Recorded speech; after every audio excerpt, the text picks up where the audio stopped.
শেখ হাসিনা অথবা আওয়ামী সরকার যুগে যুগে উদ্দেশ্য প্রণোদিতভাবে ক্ষমতা হারানোর ভয়ে কিংবা তাদের ক্ষমতা টিকিয়ে রাখার জন্য বিভিন্ন সময় বিভিন্ন গণহত্যা কিংবা জেনোসাইড করেছিল।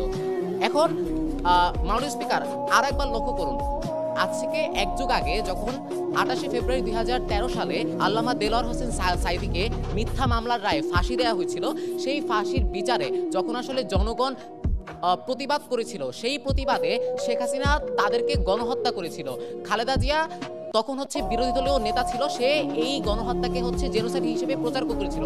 তার মানে আপনাকে বুঝতে হবে যে খালেদা জিয়া তথা বিএনপি যখন তারা বিরোধী দলীয় দল ছিল, তারা জামাতের পক্ষে ছিল। তার মানে জামাত এবং বিএনপি মিলে তখন আসলে একটা বড় পাওয়ার হোল্ড করত, এবং এই ভয়ের কারণেই পরবর্তীতে আওয়ামী লীগ ক্ষমতা হারানোর ভয়ে এই বিষয়টি ধামাচাপা দেওয়ার চেষ্টা করে।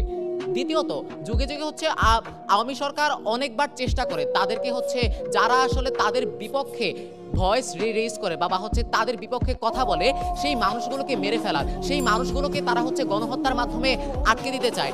আরো একটা জিনিস লক্ষ্য করুন, হত্যাকাণ্ড করা হয়েছিল আপনার ক্ষমতা হারানোর ভয়ে, কিন্তু পরবর্তীতে আপনার হত্যাকাণ্ড নিয়ে যেই সব জিনিসগুলো প্রচার করা হয়, ওই জিনিসগুলো প্রচার করা হয়েছে এই হত্যাকাণ্ডকে বৈধতা দেবার জন্য।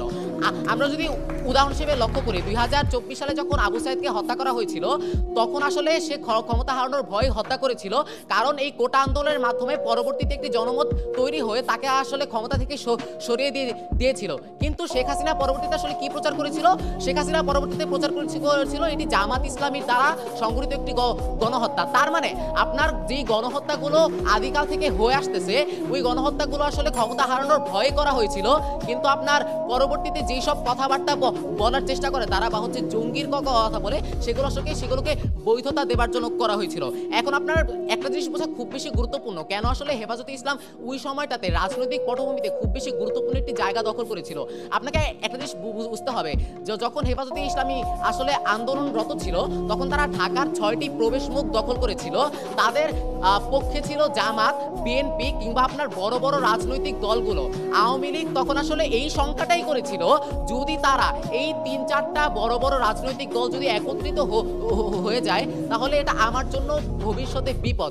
আপনি একটা জিনিস লক্ষ্য করুন, হেফাজতে ইসলামী কিন্তু ডিএমপির অনুমতি নিয়ে আন্দোলনটা করেছিল, কিন্তু তারপরও কেন তারা আসলে সময় চেয়ে নিচ্ছি একটু, কিন্তু তারপরও কেন আসলে তারা গণহত্যা করেছিল? কারণ তার মধ্যে এই ভয়টা ছিল বা এই সংখ্যাটা ছিল যে পরবর্তীতে এই বিএনপির মাধ্যমে প্রমাণটা কি আসলে আপনার খালেদা জিয়া সরাসরি বলে দিয়েছে যে হেফাজতে ইসলামীর এই আন্দোলন করাটা একটা গণতান্ত্রিক অধিকার। আপনার বিএনপি ছিল, জামাত ছিল এবং হেফাজতে ইসলামীর আপনার হাজার হাজার তরুণ ছিল যারা আসলে জান দিতেও পরোয়া করে না।